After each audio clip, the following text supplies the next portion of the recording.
Klip video ni tak ada berita gapo dia kali, cuma yo ada masa peluang mari makan angin di kawasan Santik Dua. Tujuan depan hok kita nak pergi ni iaitu Kok Camit. Tempat dia kena pergi dengan perahu nak pergi sapa dengan motor kereta tak boleh. Semua lebih kurang 9 orang kita nak pergi kantin camping di situ. Lo ni tetap perahu nak pergi di Kok Camit kok. Ha ni tengok payah kat perahu sikit.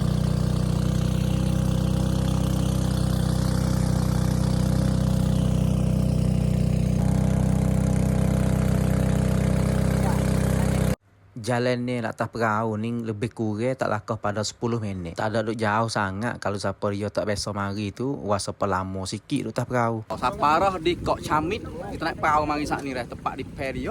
Mari di Kok Camit ni dalam masa berapa 20 minit lebih kurang dah.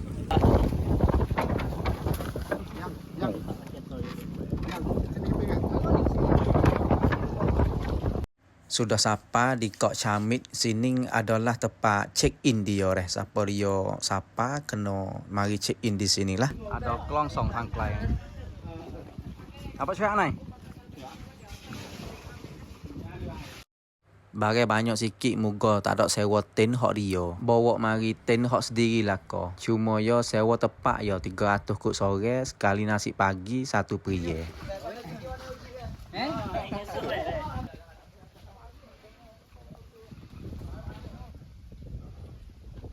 Tempat check in saning dengan tempat hok kita nak pergi kantin tu jauh lebih kurang 100 mil. Siapa tepat dah. Allah, letih juga naik sat ni.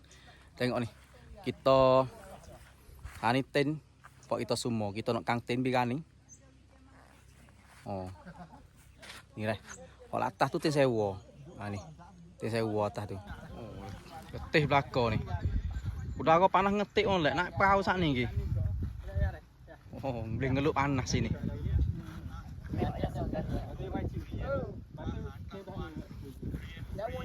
Oh, nyawa lu dah. Oh. Kita kantin di sini reh iaitu Hujung Suk. Tak gelewak dengan orang suantua sini.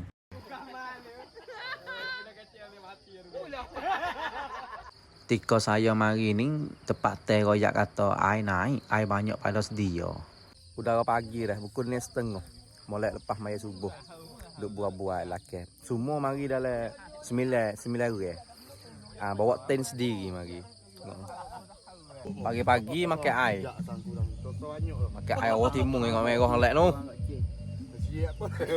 Siapa dia nak mari pun boleh lah. Saya sendiri pun kali pertama di sini. Ketika saya duduk sini waktu malam sejuk. Lep pagi pun duduk rasa sejuk lagi lah. Video ni sekadar ni saja reh. Terima kasih semualah kalau kelis apa cisuk ni. InsyaAllah kalau saya boleh pergi di mana tempat tu, saya nak kirim ban jakat before kita kelis reh. Sekadar ni saja reh. Wassalam.